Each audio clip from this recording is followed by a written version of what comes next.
नमस्कार। मैं reiki grand master Priyanka Gupta अपने YouTube channel reiki for life में आपका स्वागत करती हूँ।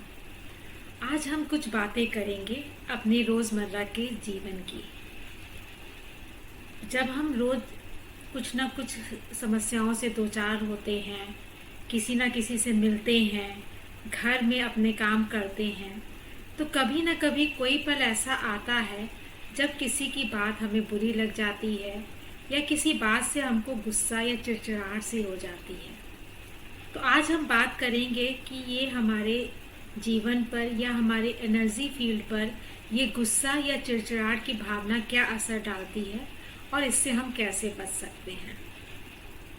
तो मान लीजिए, एक उदाहरण देती हूँ कि सपोज कीजिए कि आपको किसी ने कुछ भला बुरा कह दिया या आपका कोई काम बिगड़ गया, आपसे ही कोई काम बिगड़ गया और जो आप उम्मीद नहीं कर रहे थे कि वो बिगड़ेगा, और उसके कारण आपको चिड़चिड़ाहट होती है या गुस्सा आता है।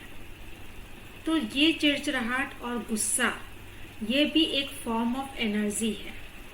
और जैसा कि मैं पहले भी बता चुकी हूँ कि ये सारा ब्रह्मांड, ये दुनिया, यहाँ की हर एक चीज़, यहाँ तक कि हमारा शरीर भी एनर्जी से बना हुआ है।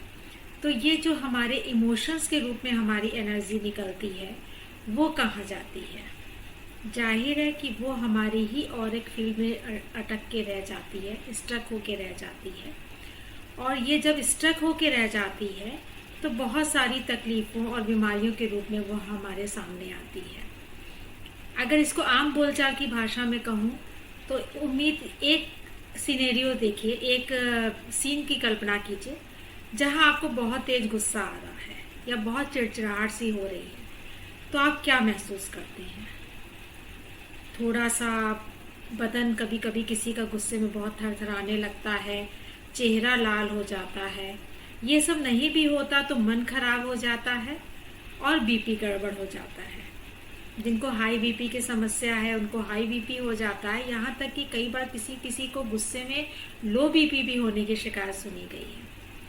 तो ये सारी बीमारियों के रूप में ही तो बाहर निकल रहा है। तो ऐसे में क्या करें? गुस्सा पी जाएं? गुस्सा होना छोड़ दें? नहीं, ये भी सही नहीं है। क्योंकि जब हम अपना गुस्सा पी जाते हैं या गुस्से को दबा ले जाते हैं तो वो भी हमारे अंदर बॉटल्ड अप हो जाता है, यानी वो हमारे अंदर जमा होके वो भी कहीं ना कहीं हमारे लिए नुकसानदेह साबित होता है। तो क्या करें? गुस्सा करना भी मुश्किल, ना करना भी मुश्किल। तो क्यों ना कुछ ऐसा करें, कुछ ऐसी प्रैक्टिस करें कि हमें गुस्सा अगर आए भी तो वो टिके नहीं, वो हमारी एनर्जी फील्ड में स्टक होने से ही दूर हो जाए। ऐसी नौबत ही ना आए कि वो हमारी एनर्जी फील्ड में स्टक होके बाद में हमें नुकसान पहुंचाए। तो उसका एक बहुत सिंपल सा, बहुत आसान सा तरीका बता रही हूँ। हम अपने रोज की जिंदगी में किसी न किसी ऐसे बंदे से जरूर मिलते हैं या हमारे आसपास ही कोई व्यक्ति ऐसा होता है जिसकी बातें हमको बहुत चुभती हैं, और कई बार हम जो हैं कुछ उसको कह भी नहीं सकते हैं, और अगर कह दो तो बात बिगड़ जाएगी। छोटी सी बात, तू में से शुरू हुई बात जो है बहुत बड़ी तकरार भी बन सकती है। दिन खराब, मन खराब, तबीयत खराब। तो मान लीजिए आपको किसी ने, चाहे वो आपका अपना हो चाहे पराया, किसी ने आपको कोई बात कह दी जो आपको गुस्सा दिला गई। तो ऐसे में आप एक चीज याद रखिए, आपको उस गुस्से का प्रतिकार गुस्से से नहीं करना है। मान लीजिए किसी ने आपको गाली ही दे दी। अब गाली के बदले आप गाली देंगे तो बहुत बात बिगड़ जाएगी, लड़ाई हो सकती है, मारपीट हो सकती है। तो ऐसे में आप क्या करेंगे? किसी ने आपको गाली दे दी, आप या तो मन में सोचिए, और अगर जोर से बोल सकते हैं तो बोल दीजिए, तुमने मुझे गाली दी, मैंने ली नहीं, वो तुम्हारे ही पास रह गई। तुम्हें मैं जो हूँ इस गाली देने के लिए दिल से माफ करता हूँ, और तुम्हारी गाली के फलस्वरूप जो मुझे गुस्सा आया, मेरे मन में तुम्हारे लिए नफरत की भावना आई, गुस्से की भावना आई, उसके लिए मैं खुद को माफ करता हूँ। I love you.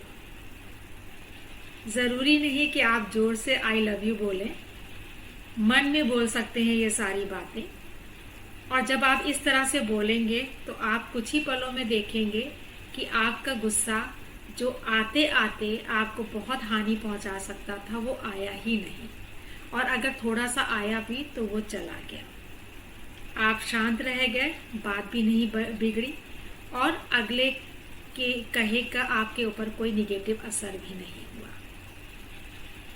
इसी तरह एक चीज आप और भी ध्यान रखिए कि कभी आपके हाथ से कोई काम बिगड़ जाए, कोई प्रॉब्लम हो जाए, जिसके कारण कभी कभी बहुत इरिटेशन होती है, बहुत चिड़चिड़ाहट होती है, खुद पे गुस्सा आता है, और ये गुस्सा भी हमारे लिए हानिकारक है। खुद अपने आप अपने ऊपर गुस्सा करना, वो भी हमारी एनर्जी फील्ड में रह जाता है।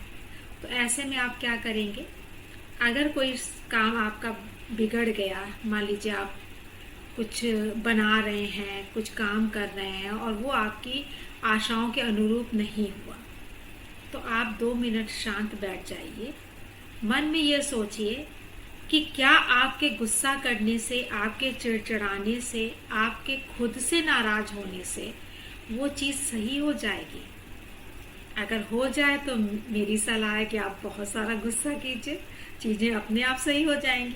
लेकिन अगर आपके चिड़चिड़ाने और गुस्सा करने से वो चीज़ नहीं ठीक हो रही है, तो मन में सोचिए मैं इंसान हूँ, मुझसे भी गलती होती है, हो गई गलती, अगली बार नहीं होगी। इस गलती के लिए मैं खुद को माफ़ करता हूँ।